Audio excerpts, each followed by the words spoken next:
গণপ্রজাতন্ত্রী বাংলাদেশ সরকারের বিদ্যুৎ, জ্বালানি ও খনিজ সম্পদ মন্ত্রণালয় কর্তৃক বিগত 4/7/2025 তারিখে প্রকাশিত অফিস আদেশ উপেক্ষা করে নেস্কো রংপুর জোন কর্তৃক বাসাবাড়ি, বেসরকারি অফিস ও ব্যবসা প্রতিষ্ঠানে গ্রাহকদের প্রবল আপত্তি সত্ত্বেও জবরদস্তিমূলক কায়দায় বিদ্যুতের পোস্টপেইড মিটার অপসারণ করে বাধ্যতামূলকভাবে দুর্নীতিগ্রস্ত, গ্রাহক শোষণ ও হয়রানির প্রিপেড মিটার প্রতিস্থাপন করার যাবতীয় কার্যক্রম বেআইনি ও অবৈধ মর্মে ঘোষণামূলক ডিক্রি কামনায় দেওয়ানি কার্যবিধির এক আদেশের ৮ বিধি মোতাবেক বাদীগণের এই প্রতিনিধিত্বমূলক মোকদ্দমা, আমরা যে মোকদ্দমাটি করেছি সেই মোকদ্দমাটির নাম্বার হচ্ছে 543/2026।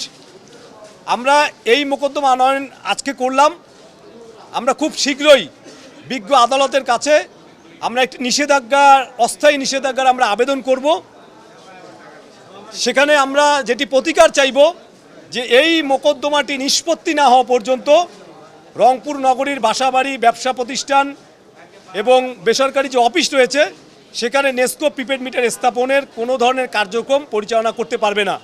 আমরা খুব শীঘ্রই আমরা একটা অস্থায়ী নিষেধাজ্ঞার আবেদন করব এবং আমরা যেটি প্রত্যাশা করি যে বিজ্ঞ আদালত, ন্যায় বিচারক, আমাদের সর্বশেষ ভরসাস্থল হচ্ছে বিজ্ঞ আদালত।